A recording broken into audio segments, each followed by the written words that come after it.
আমি গুনাহগার, আমার নাগাল গুনাহগার কেউ নাই পৃথিবীতে, আমার সমান গুনাহগার কেউ নাই। আমি কি বড় গুনাহগার? মানে আল্লাহ যদি আমার গুনাহ মাফ করে ফেলছে। মা বাবারে বদনা করো কান্দে রে, মা বাবারে বদনা করবা, বড়দের স্নেহ করবা, বড়দের কাছে দোয়া চাবা, ছোটদের স্নেহ করবা। এই এলো তোমাকে কাম। আল্লাহ গুনাহ খাতা মাফ করবো।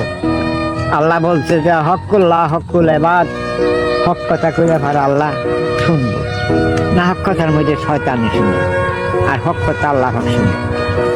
তাই তোমাকে কই, তোমরা, আমি গুনাহগার, আমার দোয়া কবুল হবো কিনা জানি না, তোমার কাছে কই তোমরা বেজার হইও না। তোমরা দুই রাখা কথা গাই মনের ভিতরে রাখলে ভালো লাভ আছে, ক্ষতি নেই। হ্যাঁ, আল্লাহ পাক গুনাহ খাতা মাফ করে নেওয়ালা। আল্লাহ যে পাঠাইছে, আল্লাহ নয় জায়গা।